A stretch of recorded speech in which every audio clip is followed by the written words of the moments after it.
আমার হাতে বেলের রস খাওয়ার পর আমার আব্বুর বন্ধু পুরা বেলের রসের প্রতি ফিদা হয়ে গেছে।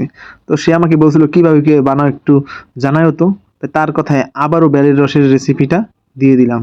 প্রথমেই একটা বেল ফাটিয়ে নেওয়ার পর চামচ দিয়ে বেলের ভিতরে সব কিছু একটা প্লেটে বের করে নিচ্ছি। ইফতারিতে বেলের রস খাওয়া কিন্তু শরীরের পক্ষে অনেক ভালো, এর আগের ভিডিওতে আমি বলেছিলাম। তো আমার বেলগুলো বের করা হয়ে গেছে। এখন এগুলোতে আমি পানি মিশাবো। অনেকে আছে পানির পরিমাণটা অনেক কম দেন, আবার অনেক বেশি দেন। আসলে পানির পরিমাণটা কিন্তু অনেক মুখ্য বেলের শরবতের ক্ষেত্রে। তো এই যে এখন আমি পানি দেওয়ার পর বেলগুলোকে একটা ছেঁকনির সাহায্যে ছেঁকে নিব। ছেঁকে নেওয়ার পর এগুলো আমি এখন ব্লেন্ডারে দিব। তো এর মধ্যে আমি মিশাবো চিনি। চিনির পরিমাণটা আমি একটু বেশি দিই, আর বেলের সাথে চিনি তারপর দিলাম বিট লবণ। তারপর এর মধ্যে দেবো অল্প একটু লেবুর রস। তারপর এর মধ্যে যেটা দেবো, যেটার কারণে খুব মজা হয়, অনেকে জানে না, সেটা হলো খেজুর। এখন এগুলোকে আমি একসাথে ব্লেন্ড করে নিব। হয়ে যাচ্ছে বেলের শরবত।